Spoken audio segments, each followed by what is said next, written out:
So it says on your shirt, ask me why I'm vegan. Why are you vegan? I am vegan today because of the animals, because they shouldn't suffer because of my choices. I have the choice not to let them suffer. However, I started out being a vegan because of health reasons. That's not vegan, but it's a valid way of not eating animals. However, I saw how much they suffered, so I today and for 5 years now chose not to, um, to ingest anything from them, use anything from them. Yeah. Right. And we are at the International Animal Rights Conference in Luxembourg. I did. It wasn't long ago since I met you. I came to your conference. I think you were one of the main organizers of that. Can you tell us about that one in Copenhagen? I was just very active and like the one presenting. It was not my conference, but yeah, it's Dyrenes Alliance in Denmark who made the conference, and it went really well. You had an amazing speech. We had speakers from all around the world. We're 100 plus people, and that's I think good for a first time conference I've heard. Right. And it was a really great weekend with a march as well and some disruptions in the middle of it. I really liked it and very well organized, as is this conference here in Luxembourg. Bit of the same, a bit bigger, this one, but I have been doing it for many years. Definitely. Yeah, it's very organized. I'm very impressed. Yeah. And you are many from Denmark here, especially from Dyrenes Alliance. Yeah, why do you choose to go here? Because it is an investment still to go here. Yeah. We're that lucky in Denmark that we have a funding because we're a youth organization, and if you gather youth and young people around a cause, you can actually get money for that in Denmark. So that's why we once a year go to a conference. Last year it was CARE in Poland, but this year we're going 15 people here to Luxembourg to the IARC conference, and we're having a blast. And all like the young people there are really impressed and hear a lot of great things.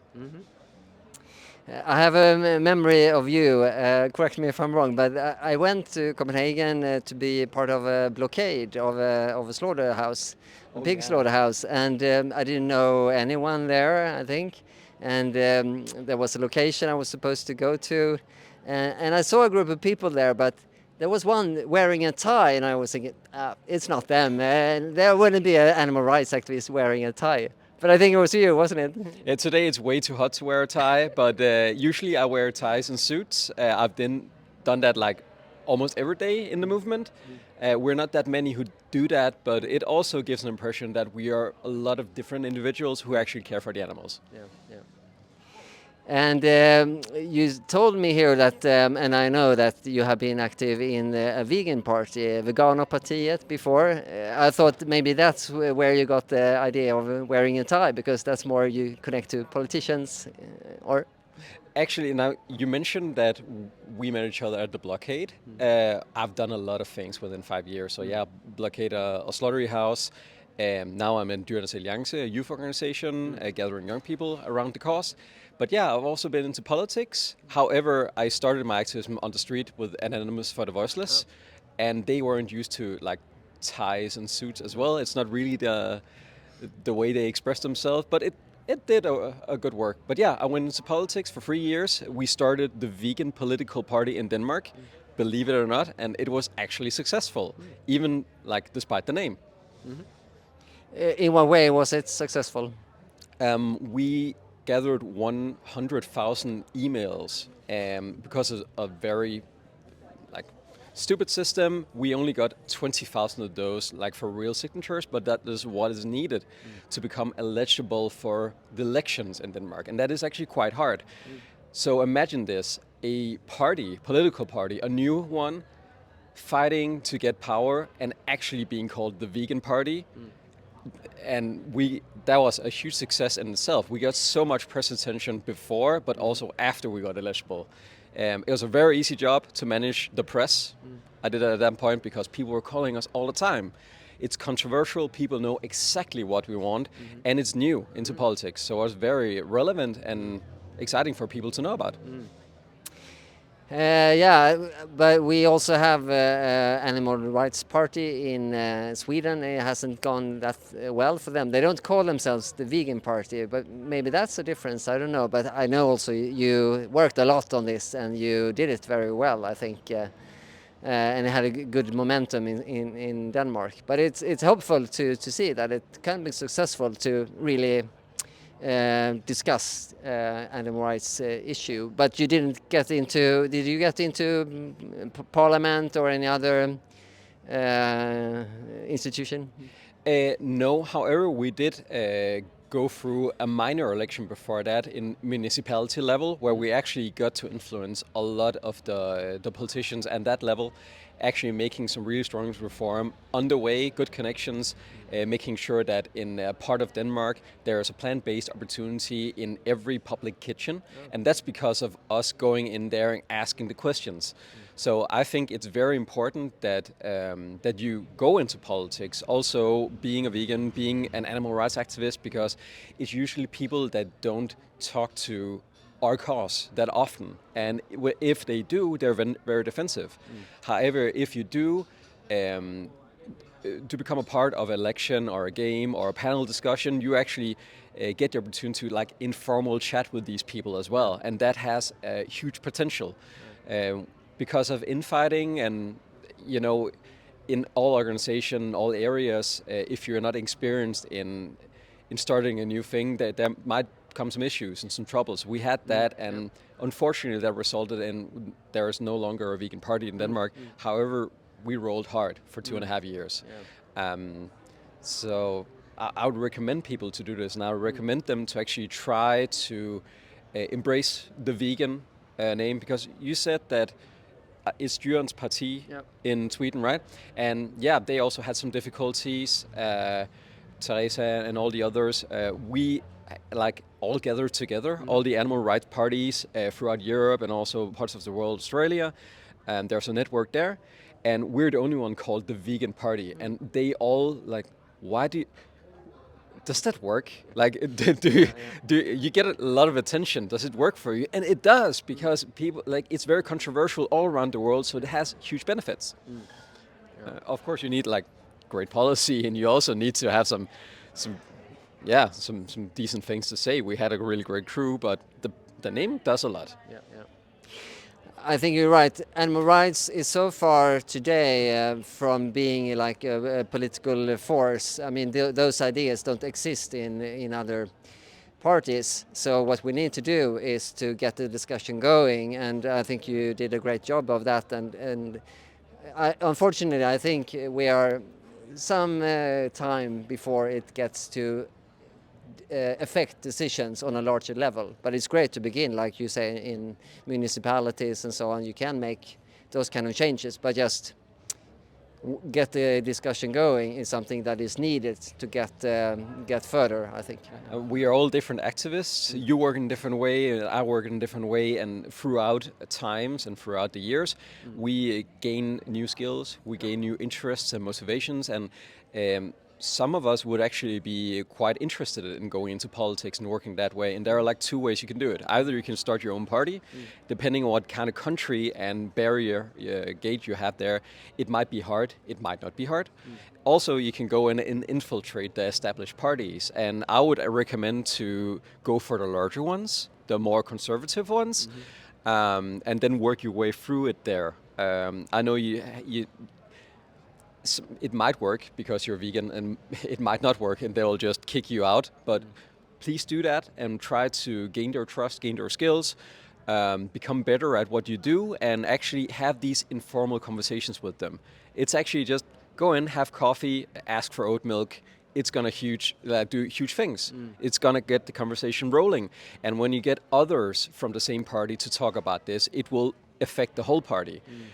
We see that in Denmark right now, that they have discussions because we didn't directly infiltrate them, only one of them, but we like planted seeds and disrupted them in different political events. And I think that is needed for each country, because like you said, Martin, we don't do a lot of political things right now, but it's the one place we don't do a lot of work, and that's why it's really important. That's why I began doing it in Denmark. Right. Would you go into politics?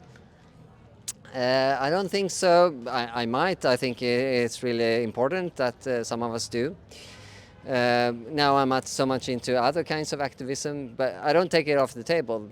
But also I think since I've been doing a lot of civil disobedience and being in prison and so on, I'm a bit marked by that, perhaps. I don't know. Yeah. There's a thing there in Denmark. We have a technicality, so like you can actually be a part of an election, like the election campaign, election game. However, if you got enough votes that you could actually get a mandate, there is a jury that is going to decide if they will actually let you in based on your criminal record and stuff like that. So you can actually go a long way and maybe get a no up here, but that will still do a difference. So I don't think we have that in Sweden, though. no, but, okay. yeah. You just get kicked out at the start, maybe. I don't know.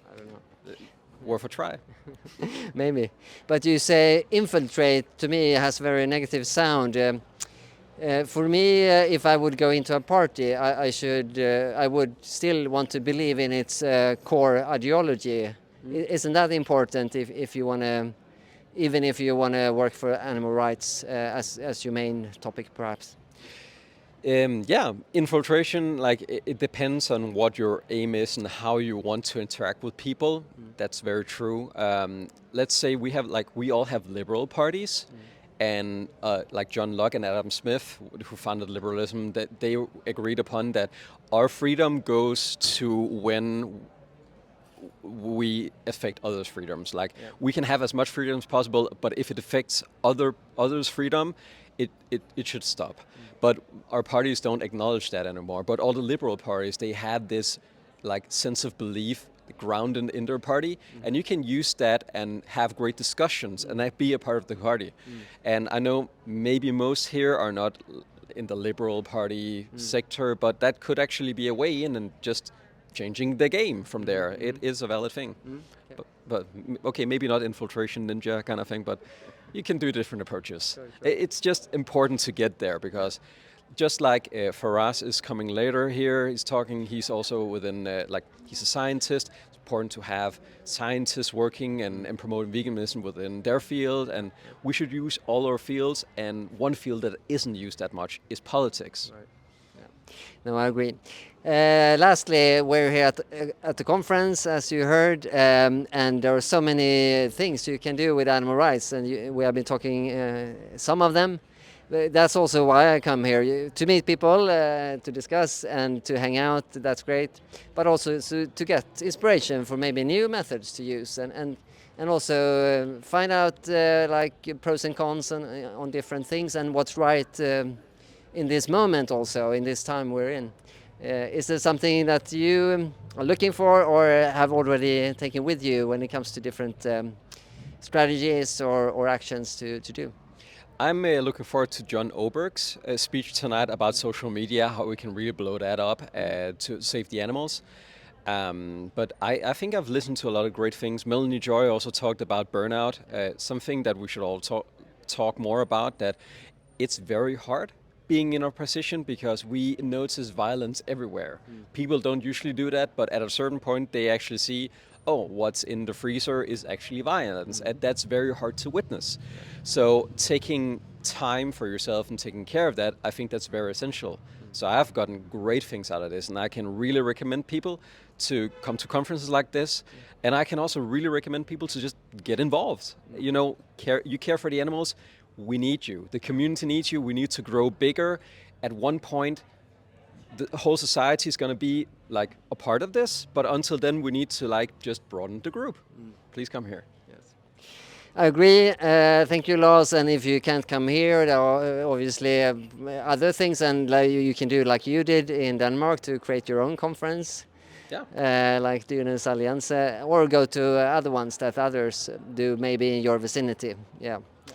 Yeah, we really need more engagement and also forming groups. I think just finding persons that maybe you can work with and share ideas with. Yeah.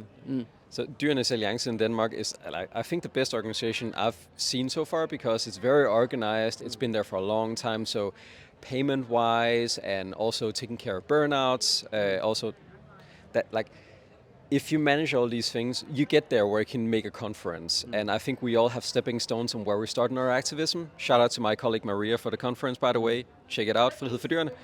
But yeah, we all start a place, and even though it's like it might not be paid or it might not take care of all social needs, we need to start a place, and then at some point we have these like building blocks organization that can like be expanded on. Right. Again, thank you so much, Lars. If you want to take part of this conference, actually, if I get this online soon, you can still register and follow this live from your own computer or phone. Yeah, and hopefully after the conference is finished, they will upload these talks on YouTube, I think. So that's another way of following at least what is said, even though you missed some of our great talks in between. Well, you can see the great talks and John Oberg's talk tonight and all that, but it's great hanging out with you and just being around people. Like, this is a community where we agree upon our goal, and it's amazing. Yeah. So please be a part of your local community, and maybe one day we'll meet each other here. Perfect. Thank you. Take care.